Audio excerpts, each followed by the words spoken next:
बिस्मिल्लाहिर्रहमानिर्रहीम। नाज़रीन, हर लिखने वाला, हर बोलने वाला, खिताबत करने वाला बिलअमूम हमारे मुआशरे का गिला करते हैं कि मुआशरे में दीनी ज़ौक़ नहीं है, दीन से दूरी पैदा हो रही है। ये एहसास खैर पर मबनी है, लेकिन जब 7 रोज़ में जुमे का दिन आता है तो कदर इत्मीनान होता है, खुशी होती है कि हमारे इस मुआशरे में सारी ही मसाजिद कम पड़ जाती हैं, सफ़बंदी सड़कों तक आ जाती है और अभी बहुत ही कलील तादाद पुकार पे नमाज जुमा के लिए मस्जिदों की तरफ आती है। और अगर 50% लोग भी जुमे की नमाज़ अदा करने के लिए निकलें या रकू करने वालों के साथ रकू करें तो ये मस्जिदें बहुत ज़्यादा नहीं हैं, ये कम पड़ जाएंगी। ये मस्जिदें उम्मीद हैं और ये मस्जिदें रोशनी हैं, इसलिए कि चंद लोगों का ये मसला है कि वो देखते हैं क्या मसलक है, क्या नुक्ता नज़र है, कौन सा फ़िरका है। अल्हम्दुलिल्लाह ग्रेट मेजॉरिटी अल्लाह और उसके रसूल की वफ़ादार है।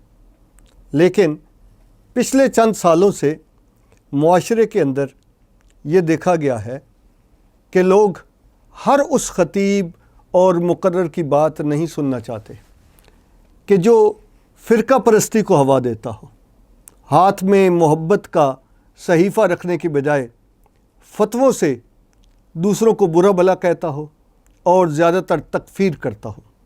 उम्मत के अंदर ये ख्वाहिश मौजूद है और पाकिस्तान के लोगों में ख़ास तौर पे मौजूद है कि ऐसे ख़तीब होने चाहिए, ऐसे उलमा होने चाहिए, ऐसे मुकर्ररीन होने चाहिए कि जो लोगों के अंदर वहदत, इत्तेहाद, इत्तेफाक और यगानगत पैदा करे। लिहाजा जुमे के रोज़ की खिताबत में ये देखा गया है कि ऐसा साहिब इल्म और साहिब तक़वा जो लोगों में वहदत को आम करता है और मोहब्बत का पैगाम देता है, वहाँ उसकी तकरीर से पहले ही लोग आकर बैठ जाते हैं। और जो सही साहिब तक़वा होता है वो मस्जिदों में दिए गए वक्त की पाबंदी करता है, इसलिए कि वक्त की पाबंदी हमारे दीन की बुनियादी अक़दार में से एक वैल्यू है। लेकिन जहाँ इल्म में नक्स है या इखलास पर कुछ और रुझानात गालिब आ गए हैं, वहाँ बिलअमूम ख़तीब दिए हुए वक्त से आगे तोसी करता रहता है। जैसा कि लोग आते हैं, उनके साथ मुख्तलिफ़ उज़र होते हैं, काम होते हैं, लेकिन खिताबत के अंदर ज़ौफ़ होता है, वक्त की पाबंदी नहीं की जाती। मुआशरे के अंदर मनफी पहलू मौजूद तो होता है, लेकिन सिर्फ उसी को उजागर किया जाता है, जबकि रसूलुल्लाह सल्लल्लाहु अलैहि वसल्लम की सुन्नत के मुताबिक खुतबा इंज़ार भी है, यानी खौफ भी दिलाया गया, ख़बरदार भी किया गया, तंबीह भी की गई, लेकिन वो खुशखबरी भी है, वो उम्मीद भी है, वो अज़्म भी है, वो इत्मीनान भी है और मस्जिदें मोहब्बतों का मरकज़ हैं। इसलिए एक तरफ तो ये जानना चाहिए कि हमारी मसाजिद और इनके मीनारों से गूंजती अज़ानें हमारे मुआशरे का इस्लामी तहज़ीब की तरफ रुझान ज़ाहिर करती हैं। इस एतबार से हम एक बेहतर मुआशरे में रहते हैं। और अगर लोग खुदा न खास्ता बेदीन हों तो वो मस्जिदों की तरफ ना आएँ, लेकिन जहाँ खिताबत फ़िरका परस्ती पर मबनी है और जहाँ लोगों को फतवे की पिटारी खोल कर काफिर करार दिया जाता है, वहाँ लोग तकरीर सुनने के लिए नहीं आते।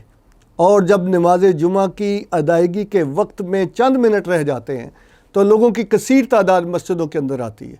अगर अल्लाह उसके रसूल की तरफ उनका रुझान हो तो वो आखिर में भी ना आए। लिहाजा ये एक बेहतरीन इम्कान है हमारी मसाजिद के अंदर, जिसको इकबाल कहते हैं कि ज़रा नम हो तो ये मिट्टी बड़ी ज़रखेज़ है साकी।